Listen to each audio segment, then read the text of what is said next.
Bonjour. Bonjour à tous.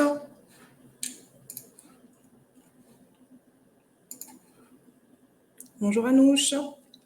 Est-ce que vous m'entendez bien? Vous me voyez bien? Vous pouvez me le confirmer dans le chat, s'il vous plaît.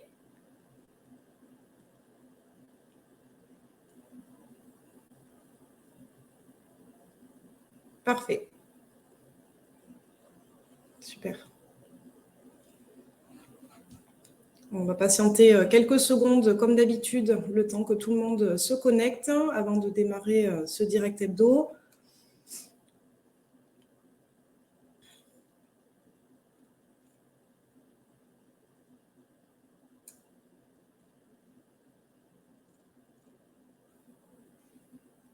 Bonjour Émilie.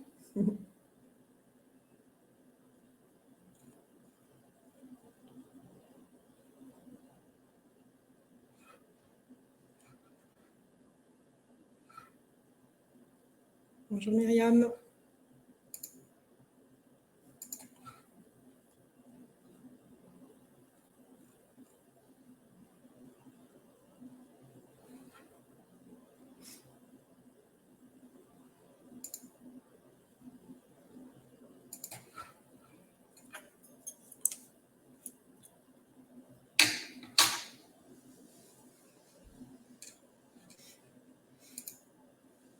Allez, on va pouvoir commencer. Donc, bonjour à tous, bienvenue pour ce nouveau numéro du Direct Hebdo.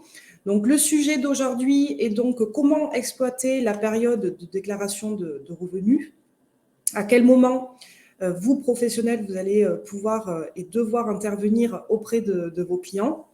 Comment vous allez pouvoir interpeller vos clients et les sensibiliser justement durant cette période de déclaration de revenus. Quels sont les différents argumentaires que vous allez pouvoir développer et sur quels produits immobiliers vous allez pouvoir vous appuyer. Donc, je rappelle pour ceux qui ne le savent pas que la déclaration des revenus 2022 en ligne débute à partir de demain, donc jeudi 13 avril. Comme vous le savez, en fonction des départements, la date limite pour effectuer sa déclaration varie. Donc, à savoir, la date limite est le jeudi 25 mai pour les départements qui vont du 01 au département 19, le jeudi 1er juin pour les départements 20 à 54 et le jeudi 8 juin pour les départements suivants, donc 55 à 976, donc pour les DOM-TOM. Ce qu'il faut savoir, c'est que lors de la précédente déclaration de revenus, il y a eu environ 34 500 000 foyers qui ont fait une déclaration de revenus. Et autre info, lors des dernières statistiques, environ un foyer sur deux se retrouve dans la tranche marginale d'imposition à 11%. Voilà, ça c'est un petit peu pour les chiffres, pour se rendre compte effectivement du volume de potentiel que vous avez à votre portée, sur lequel vous allez pouvoir vous positionner. Donc, à quel moment, vous, professionnels, vous allez pouvoir et devoir intervenir auprès de vos clients? Donc, il faut être conscient qu'en tant que professionnel de l'immobilier d'habitation, il est impératif pour vous de réaliser différentes actions de prospection et d'actions commerciales tout au long de cette période, durant laquelle tous les contribuables qui vont réaliser donc cette déclaration et donc être susceptibles de payer de l'impôt sur le revenu vont se questionner. Quelles sont donc les questions qu'ils vont se poser? 1. Comment peuvent-ils diminuer leur imposition? 2. Comment peuvent-ils optimiser leur fiscalité? 3. Quelles sont les solutions existantes répondant à ces questions? 4. Est-ce que l'immobilier est une réponse? 5. Comment un investissement immobilier peut répondre justement à ces interrogations? Et 6. À quel autre besoin cet investissement va répondre sur le long terme? Parce que là, on parle effectivement par rapport à la déclaration de revenus, donc qui dit déclaration dit fiscalité, ce que j'évoquais un petit peu, diminution de l'imposition ou optimisation de sa fiscalité. Il faut savoir que ça, effectivement, ça répond à un besoin sur le court terme, mais évidemment, ce n'est pas le seul besoin et il faut également déterminer en quoi cet investissement immobilier, si effectivement l'immobilier est une réponse à ces questionnements, va pouvoir répondre également sur le moyen long terme. On va le voir un petit peu après. Donc, je rappelle, il est vraiment important pour vous, professionnels, donc tout au long de cette période-là, donc je vous laisserai vérifier en fonction des secteurs où vous vous trouvez, effectivement, à quel moment se trouve la clôture de la déclaration. Est-ce que j'évoquais tout à l'heure, selon les départements, on est entre le 25 mai et le 8 juin. Donc, ça laisse très clairement entre 1 mois et demi et 2 mois à chacun d'entre vous pour réaliser différentes actions de prospection et actions commerciales pour vous faire connaître sur vos secteurs.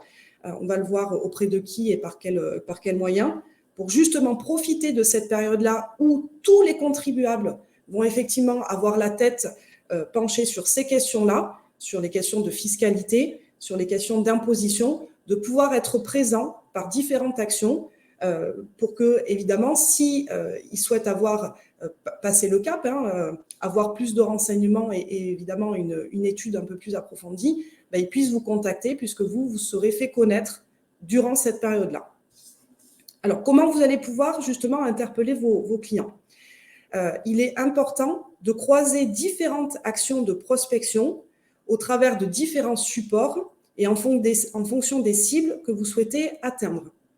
Alors, je le dis souvent lors des directs hebdo, mais évidemment, première action à mettre en place, de pouvoir reprendre contact avec les différents profils que vous avez pu rencontrer au cours des derniers mois et d'exploiter les contacts que vous avez en fichier selon différents profils et donc différentes manières, différentes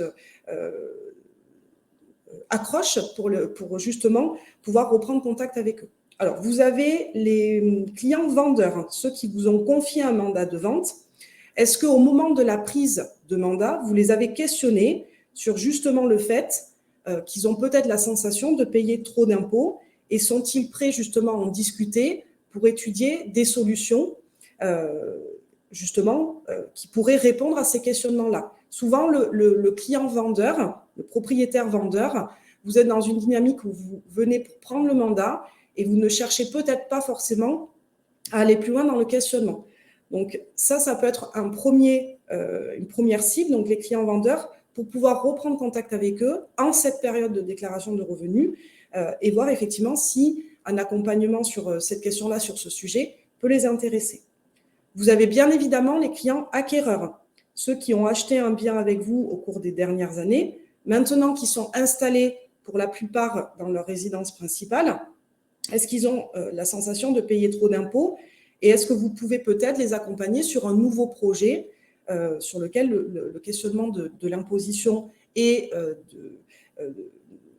comme je le disais, sur le court terme, mais également sur des projets à long terme, peut les intéresser. Donc, deuxième cible, les clients acquéreurs.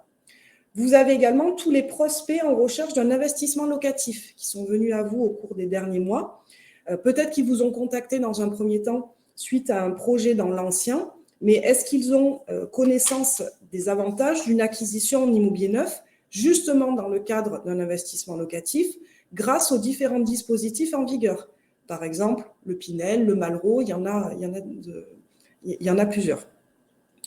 Vous avez également les propriétaires bailleurs, ceux qui sont déjà propriétaires aujourd'hui d'un bien immobilier, qui génèrent des revenus locatifs, c'est-à-dire des revenus fonciers. Est-ce qu'ils se sont déjà questionnés sur comment justement optimiser ces revenus et l'imposition qui en découle ? Donc, on voit bien là qu'il y a 4 profils que vous avez tous et toutes à votre portée. Je les rappelle, donc les clients vendeurs, les clients acquéreurs, les prospects en recherche d'un investissement locatif et les propriétaires bailleurs. Donc là, on est sur de la reprise de contact téléphonique avec ces différents profils pour, au moment, encore une fois, de la période de la déclaration de revenus, pouvoir les interpeller et les sensibiliser sur le fait que peut-être vous êtes en capacité, effectivement, de les accompagner sur cette question-là. Deuxième action commerciale que vous pouvez mettre en place, c'est la prospection. La prospection, elle peut être faite par différents supports, au travers de différents supports. On en parle aussi régulièrement. Prospection type flyer, prospection type mailing, prospection sur les réseaux sociaux. L'idée, encore une fois, c'est au travers de différents supports, c'est de pouvoir être présent et d'indiquer qu'effectivement, vous pouvez accompagner sur cette question au moment de la période de la déclaration des revenus. Donc, prospection type flyer, pour ceux qui font déjà de la prospection terrain, vous pouvez peut-être adapter durant cette période-là vos flyers sur cette question-là. Prospection mailing, pour ceux qui communiquent régulièrement sur leur base de données, également de pouvoir adapter ou de faire un mailing spécifique ou de pouvoir adapter peut-être des mailings qui sont déjà préparés avec cette question-là de la déclaration de revenus et des questionnements qui peuvent en découler pour la personne justement qui va recevoir. Et prospection sur les réseaux sociaux au travers de différents posts que vous pouvez faire sur les réseaux que vous avez l'habitude d'utiliser, en indiquant effectivement que durant cette période-là, vous êtes à la disposition de toute personne qui effectivement souhaiterait bénéficier de votre accompagnement. Et enfin, n'oubliez pas vos apporteurs d'affaires et vos ambassadeurs. C'est également important à cette période-là de les sensibiliser eux aussi sur le fait que vous pouvez être en capacité d'accompagner des clients, que ce soit les courtiers avec lesquels vous travaillez. Est-ce que vous leur avez proposé d'être source de recommandations? Est-ce que vous les avez eux-mêmes sensibilisés à cette période-là? Vous avez également tous les commerçants de vos secteurs respectifs, les professionnels de santé, tous les commerçants, quels qu'ils soient, qui se trouvent sur vos secteurs, qui peuvent être intéressants à un double niveau. Peut-être qu'eux-mêmes sont certainement fiscalisés et peut-être qu'eux souhaiteraient bénéficier de votre accompagnement, ou ils peuvent également devenir vos ambassadeurs en vous faisant de la recommandation. Vous avez également les clubs de sport ou de loisirs auxquels peut-être vous êtes adhérent, et ça peut être également un bon moyen de vous positionner en ayant déjà un groupe déjà constitué auquel vous allez pouvoir peut-être exposer les solutions possibles en immobilier au travers de ces questionnements-là qui vont être effectivement au cœur des prochains mois et des prochaines semaines pendant la période de déclaration de revenus. Donc, pour synthétiser, comment pouvez-vous interpeller vos clients? Donc, je reprends. Reprise de contact téléphonique avec sur les différentes cibles que j'ai énumérées, donc les clients vendeurs, les clients acquéreurs, les prospects en recherche d'un investissement locatif, les propriétaires bailleurs. Deuxième moyen, la prospection par différents moyens, par différents supports, par le flyer, par le mailing, par les réseaux sociaux. Et dernier point, par la sensibilisation de vos apporteurs d'affaires et de vos ambassadeurs qui sont également source de recommandations durant cette période-là. Donc, différents moyens, effectivement, pour vous d'interpeller les clients et de vous faire remonter des contacts que vous allez pouvoir traiter en cette période favorable. Quels sont maintenant les différents arguments que vous allez pouvoir développer? Donc, deux types d'arguments. Premièrement, les arguments conjoncturels.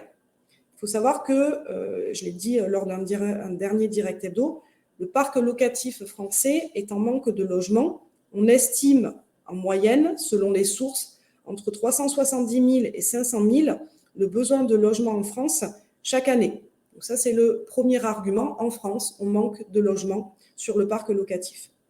Deuxième argument, ça vous êtes certainement au courant, puisqu'on en parle souvent et c'est un peu le sujet du moment.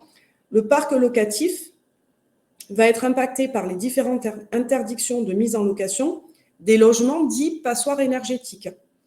Ces logements vont donc sortir du parc locatif, ce qui a donc pour effet de créer un nouveau besoin de logements complémentaires déjà au manque de logements que je développais précédemment, qui est conjoncturel et qui est récurrent chaque année. Donc, on a déjà en France un manque de logements et par ces interdictions de location sur les logements dits passoires énergétiques, ce qui est une bonne décision en soi, mais ça a comme impact, comme effet, effectivement, le fait de sortir de nouveau du parc locatif des logements. Donc, encore une fois, un besoin récurrent. Vous le savez également, la difficulté actuelle à obtenir un prêt, un crédit, implique que les locataires qui sont donc aujourd'hui, qui ont peut-être un projet pour acheter leur résidence principale, vont devoir attendre peut-être davantage pour obtenir des conditions plus favorables. Conditions donc sur l'obtention de prêts. Et donc, de nouveau, un besoin de loger tous ces locataires qui ne pourront pas devenir propriétaires du fait du contexte actuel. Donc là, on est sur des arguments conjoncturels. Ensuite, vous avez les arguments personnels pour l'investisseur. Et puis, bien évidemment, donc, en fonction des cibles, ces arguments vont être différents puisqu'ils vont répondre à des besoins personnels au-delà de l'économie d'impôt. C'est ce que je disais tout à l'heure. L'économie d'impôt, c'est un petit peu la cerise sur le gâteau, mais bien évidemment, on ne fait pas un investissement immobilier que pour économiser des impôts. Il y a derrière un besoin à moyen long terme, comme par exemple la constitution d'un patrimoine, la protection de sa famille, la génération de revenus complémentaires pour, par exemple, préparer sa retraite. Là encore, on est dans un sujet plus qu'actuel. Donc, deux types d'arguments à mettre en avant. Les arguments conjoncturels, donc ce qui fait qu'aujourd'hui, en France, il y a un manque de logement et qu'évidemment, ça peut être intéressant de pouvoir faire cet investissement locatif pour contribuer, puisqu'il va y avoir un besoin, un manque récurrent. On le voit, c'est de plus en plus compliqué, même pour les locataires, de se loger parce qu'il y a un manque de logement sur le marché. Et couplé à des arguments personnels en fonction de chacun, la constitution du patrimoine, la protection de sa famille, la préparation de sa retraite. Ça, c'est des arguments que vous allez pouvoir développer pour justement sensibiliser les différentes cibles qu'on évoquait tout à l'heure sur l'intérêt ou pas, effectivement, de réaliser un investissement immobilier. D'autant plus, voilà, comme je le disais, de les sensibiliser durant cette période-là de la déclaration de revenus. Sur quel produit immobilier vous allez pouvoir vous appuyer? Autrement dit, quels sont les dispositifs fiscaux en vigueur qui vont venir justement impacter la réduction d'impôts? Alors, sans faire un cours détaillé, parce que ce n'est pas ma partie et c'est plutôt la partie d'Olivier lors des formations validantes loi Allure qu'on propose, le dispositif phare est le Pinel, qui a été décliné depuis peu, notamment depuis le début d'année, en Pinel+. Et ce n'est pas le seul. Vous avez également le dispositif Malraux, qui vient lui aussi impacter la réduction d'impôts, mais sur d'autres règles que le Pinel. Ce qu'il est important surtout de savoir, au-delà de savoir sur quel produit vous allez pouvoir vous appuyer, puisque le produit est la réponse à un besoin, et ce besoin, vous allez le détecter lors d'une découverte approfondie de vos prospects, et c'est ça qui va déterminer la solution la plus adaptée. C'est-à-dire qu'il ne faut pas partir bille en tête en disant ben voilà, c'est forcément le Pinel qui est la réponse la plus adaptée, parce que c'est le produit d'investissement locatif qui est le plus courant. C'est pas forcément adapté à tout le monde. Donc, je vous mets juste en garde là-dessus. La solution vient à la fin, une fois qu'on a fait effectivement la découverte des besoins du client et qu'on a vraiment déterminé d'une, quel est son projet, quelle est sa capacité financière, puisque bien évidemment, on n'oublie pas que si je n'ai pas la capacité financière de réaliser cet investissement, ça n'ira pas plus loin. Donc, en amont de tout projet, et ça, c'est au moment de la découverte, c'est vraiment savoir quelle est la capacité d'emprunt du client. Ça reste, voilà, la question du combien reste la question essentielle, et donc la réponse essentielle avant de s'avancer sur n'importe quelle proposition auprès de vos clients. Je vous rappelle les services qu'on vous met à disposition, parce que ça paraît simple comme ça, mais quand on ne sait pas faire, je vous rappelle que Direct Conseil Immo vous met 2 outils à disposition. Le premier, la formation validante loi Allure, sur lequel, au travers des 3 niveaux, ces sujets sont développés. Donc, ça permet effectivement, d'avoir la validation de ces heures comme la législation le demande, mais également de venir chercher des compétences supplémentaires au travers des différents niveaux, donc initiation, perfectionnement, spécialisation. Et deuxième outil, et ça, je pense que par rapport à ce que je viens de développer pour toutes les personnes qui sont novices et qui ne pratiquent pas, qui ne maîtrisent pas la question de l'investissement, encore plus avisé sur la fiscalité, c'est de pouvoir solliciter l'accompagnement d'un référent. Je rappelle que les référents sont des personnes qui maîtrisent parfaitement ces sujets-là et qui vont pouvoir vous accompagner et accompagner votre client justement dans la concrétisation et la réalisation de ce projet. Si vous ne savez pas faire, ne vous aventurez pas tout seul dans cette proposition. vous risquez d'avoir de mauvaises surprises pour vous et pour le client. Vous allez perdre en crédibilité. On sait bien, hein, dès qu'il se passe, les mauvaises nouvelles vont très vite, hein, donc vous risquez de perdre en crédibilité sur vos secteurs. Donc l'intérêt pour vous, par rapport à ce que je viens de détailler, c'est à votre niveau, pour ceux en tout cas qui ne savent pas faire, de mettre en place différentes actions que j'ai évoquées sur différentes cibles et de pouvoir effectivement susciter l'intérêt, de créer un éveil sur cette question-là et de pouvoir à la suite, une fois que vous avez effectivement récolté le contact, de pouvoir solliciter l'accompagnement d'un référent qui, lui, aura la parfaite maîtrise du sujet justement pour amener la proposition au travers d'une découverte. Voilà, par rapport à la maîtrise de ce sujet, il sera parfaitement à même effectivement d'étudier et de faire la proposition la plus adaptée. Voilà pour ce sujet. Alors, je vois qu'Olivier, vous avez plein d'informations complémentaires dans le chat. Est-ce que vous avez des questions par rapport au sujet d'aujourd'hui? Est-ce que vous aviez prévu, justement, avant qu'on en parle ce matin, chacun et chacune, de pouvoir mettre en place des actions, justement, durant cette période-là? Est-ce que c'était quelque chose que vous aviez organisé dans votre quotidien sur les prochaines semaines? Oui, ok, Anouche, super. Anouche, elle est toujours partante pour tout.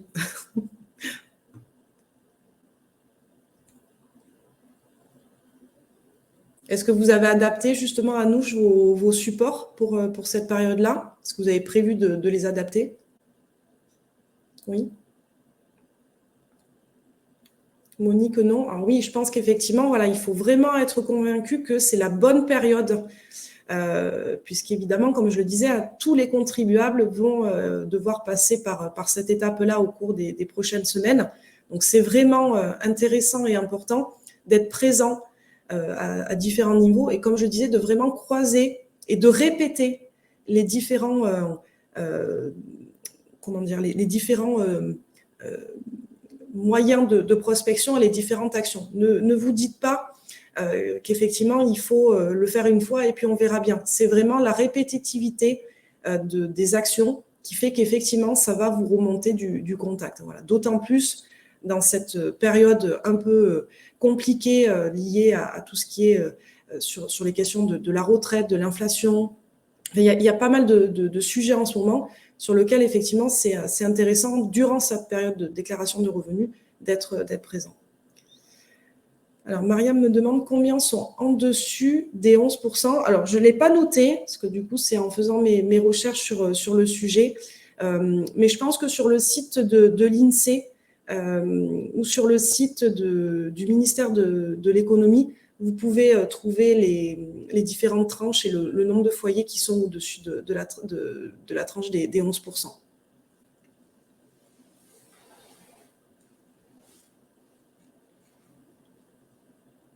Est-ce qu'il y a d'autres questions par rapport au sujet d'aujourd'hui sur justement la période de déclaration de revenus qui commence à partir de demain, hein, je le rappelle, hein, c'est demain, c'est imminent. 50% des déclarants, ça me semble beaucoup, Anouche. Olivier, je ne sais pas ce que tu en penses, mais ça me paraît beaucoup. 50% qui seraient au-dessus des 11%, non. Non, c'est pour ça que je vous recommande, pour pas qu'on parte sur des hypothèses infondées, de regarder soit sur le site de l'INSEE, soit, voilà, Olivier est en train de nous les mettre, voilà, parfait. Olivier est super actif. Donc, on a donc sur la tranche des 11%, donc on flirte avec 20 millions de foyers. Sur la tranche des 30, on a 6,4 millions de foyers. Sur la tranche des 41, 426 et au-delà, 63 000. Donc non, on est pour la majorité dans la tranche des 11, voire même en dessous. Mais il y a quand même un potentiel, même sur ces tranches-là.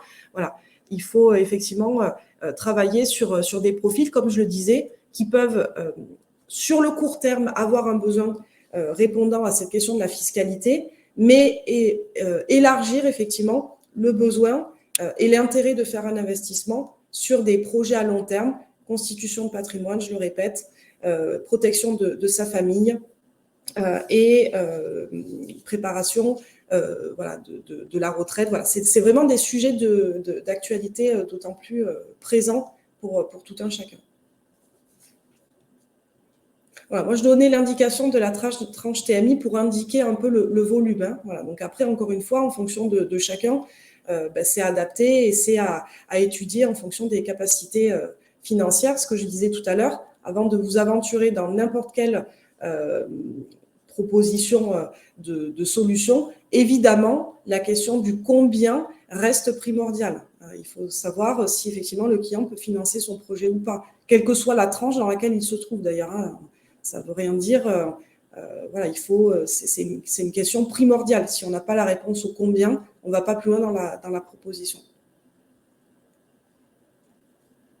Alors, Olivier Noumélasso, donc voilà, ministère de l'économie et des finances. Est-ce qu'il y a d'autres questions par rapport à notre sujet du jour ?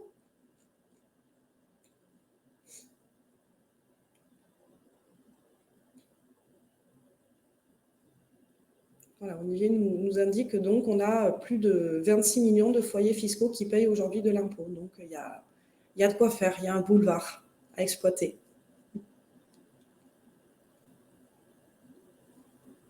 Pas d'autres questions par rapport à notre sujet ?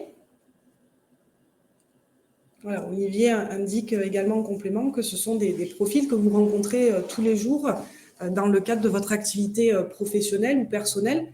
Donc, l'idée, c'est effectivement, comme je le disais, de pouvoir les éveiller, les sensibiliser à cette question-là et de pouvoir voir comment votre accompagnement, effectivement, peut être pertinent en complétant avec la possibilité de se faire accompagner par un référent quand vous ne maîtrisez pas le sujet. Pas d'autres questions pour notre sujet du jour ? Alors, s'il n'y a pas d'autres questions, on va vous laisser. Je vous remercie en tout cas tous et toutes de votre participation et de votre présence aujourd'hui. Et je vous donne rendez-vous donc mercredi prochain pour le prochain Direct Hebdo. Merci à tous, très bonne journée, à bientôt.